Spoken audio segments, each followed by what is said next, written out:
wondering, would you be my little quarantine, or is this the way it ends? 'Cause I told you a level of concern that you walk by like you never heard.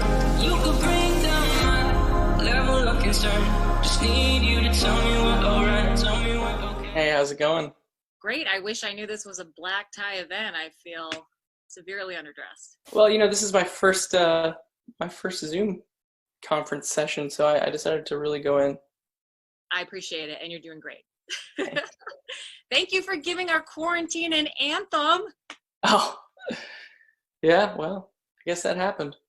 Can you talk about the charity tied to level of concern and why you feel so compelled to help? Yeah, so Crew Nation is a charity that helps a lot of the people that are behind the scenes of the music industry, that kind of help it move forward, specifically the live aspect of music. And we have a lot of crew members, but also all the arenas and venues that we've visited while on tour.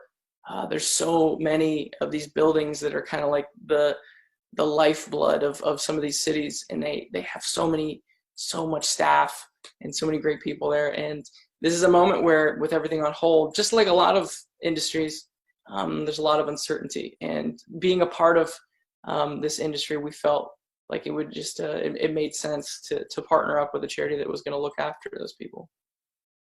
Well, that's amazing. And you also have some merch that specifically goes to Crew Nation on the website. Who designed that? We have like a hoodie and stuff that if you purchase that, oh wow, nice. Let's talk about the video, which is incredible that this is coming out of quarantine and so perfect in its essence. Is this pretty much a documentary? Yeah, kind of. You're watching us film a video and build a song at the same time. And yeah, I mean, it just made sense. I really enjoyed being able to go back to the way we used to make videos, which was no budget, no crew, just a simple idea. And using our friend Mark with his editing knowledge and his ability to kind of like piece it all together. And that was it. That's how we always did videos before a label got involved, before we had money to spend on a music video. And so it was really fun to have an excuse to get back to that. Sure. Are you and Josh really neighbors? That's our 9th house. So yeah, in our 9th houses, we're neighbors. Nice. This is the first song that you also wrote on electric guitar. Yeah. What kind of other things are you doing differently, or maybe for the first time? Actually, this is one of the first songs that Josh was recording drums in a different, like in his own studio, and sent them over. And so it was truly a back and forth on the sound of the record, which was kind of a first for us. We always kind of got together for drums. And so that paired with me kind of learning how to play electric guitar for the first time, it kind of created a bit of a new sound for us, at least. This was also produced with Paul from Mute Math again. How have you guys been able to work together? Is it this guy? Yeah, I mean, so Paul was in a band called Mute, which Josh and it was one of our favorite bands, and we were lucky enough to tour with them as well, and just struck up a natural relationship with them. And specifically Paul, for me, I just admired his DIY attitude all through their career. They recorded all their own records, and he's helped me in a lot of ways with just some of the programming, specifically with drums. There's a science to capturing live drums. There's a science to capturing the energy that Josh would put out on a live kit. And there's so many mics and so many takes and so much editing. And so specifically in that realm, Paul has really stepped in and kind of like taught me some of the things that he's learned really through trial and error for him, because he's just taught himself as well. So. Sure. Is this the beginning of a new era? I would say that this is just something in between. Okay. Yeah. A lot of people want to know what's happening to Clancy and. Yeah. No, I think that just it just felt right to release a song now, especially with the content and what the lyrics were saying. And yeah, we tried to not overcommit to something brand new as far as you know, the aesthetics of it all, because we wanted to kind of wait for what we have in store. So Sure. Well, speaking of brand new, somebody's a brand new daddy. yeah, Congratulations. it's fun, man. It's exciting. It's like I don't know. It's scary because I've been so motivated by, you know, bettering myself and outdoing myself, and whether it's chasing, you know, validation or success, or just working hard at something and feeling like you're getting better at something, all these things that motivate a person, all of a sudden this brand new blob of skin enters your life, and you realize that this trumps all of it, all the way to the point where if that blob of skin asked you to quit everything you're doing, you would, which is scary. And so my daughter is such a fun but exciting, new, scary motivation for why I do what I do, and it's just fun to wake up every day. So Love that. Babies are the best. mm-hmm. Are you telling any dad jokes yet? I've been holding off, but I've been collecting them, waiting for you know, when I get back out into the world to unleash their beauty. Do you have as many sleeping photos of Ro as you do of Josh yet? It's getting close. It's a lot of years of touring, traveling in a van, you know, sharing hotel rooms with guys, like, you know. So I think it was a running joke for a while. Josh and I would try to, like, just capture each other sleeping, which is silly, I guess, but to send that in like a group thread with your guys that you're traveling with, it's I don't know, turned into like a gotcha moment. And so I do have a lot of sleeping photos of Josh, but it's getting close there, because I do enjoy staring at my daughter when she's sleeping. All right, your favorite Pokemon? Clefairy. Thoughts about doing a live concert from home? Seems tired. Okay. Well, you seem tired. Yeah. Well, all right, one thing you've learned about yourself during quarantine?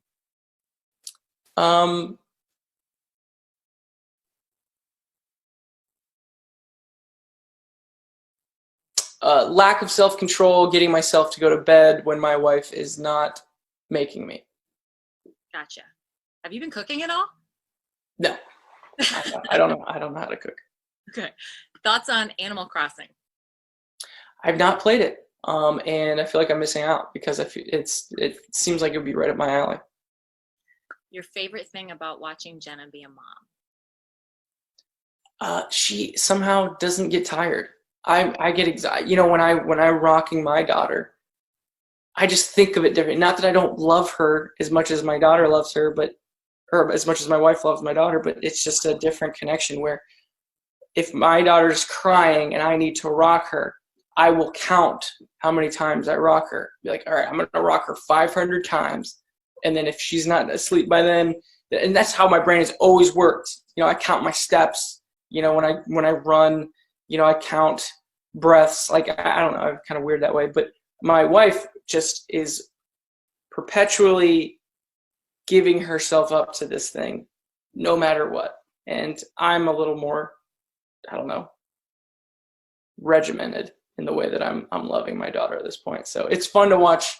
It's fun to watch my wife just live this and kind of realize that she was, you know, made for this. Do you sing your own songs to Ro? Songs I'm working on. Yeah. Okay. Ooh, so there's a lot more, or? Yeah. Oh yeah. I've written a ton of little tiny weird ditties that I sing to her that then I realize, oh, let me grab my phone and record a voice memo real quick, because that might actually be something. But a lot of it's nonsense. But yeah, no, always working on stuff. Do you want to give us a little ditty right now?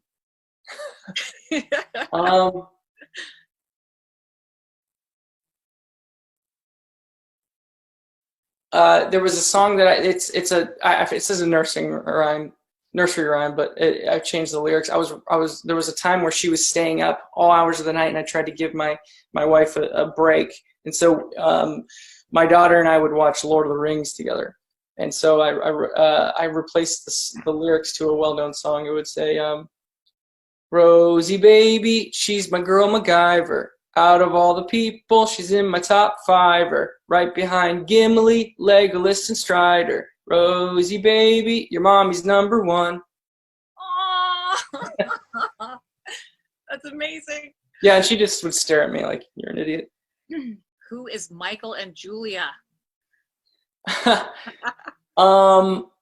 I guess when I was writing that song, I loved the idea of just name dropping 2 random people, because I feel like everyone has a Michael and a Julie in their life that are either thinking they're experts on what's going on in the world or experts on your personal relationships. And I personally have a friend named Michael, and but I don't think I was thinking of him particularly as much as I was just picking 2 names that I felt applied to what most people would think as, I don't know, annoying people. If Josh was a food, what food would he be? Gosh, that's such a good question. I really don't want to blow this.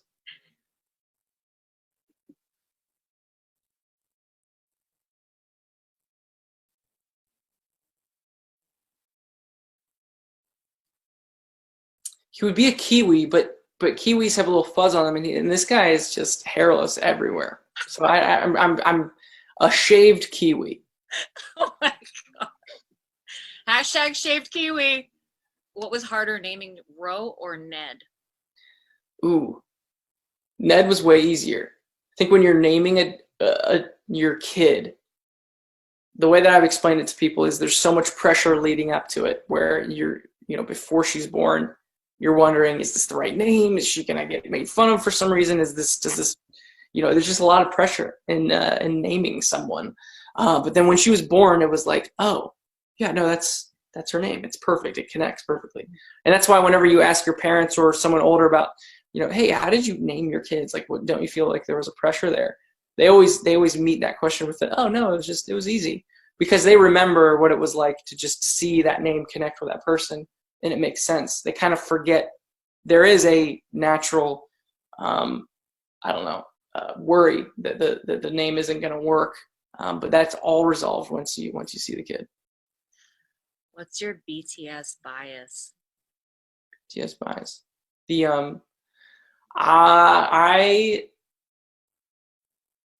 Josh and I, our first place that we ever played music other than our own country was in Asia. And, we went to Japan and Korea and even to China. And we'll always have an affinity towards the culture. And that was before kind of this whole thing started happening. And to watch it happen, I don't know, it's just exciting for us to watch. So a pass then. Yeah. Gotcha. Lead us out with any direct messages to the clique. I'd like to give you that opportunity. I mean, obviously stay safe. And I don't know, I guess I would say that everyone's going through a different version of this. I think it's easy for us to all apply our experience through all of this and think that everyone's going through the same thing. Some people have a yard and some people don't. And that can be a difference. When you're trapped in a single room, the anxiety starts to pile up.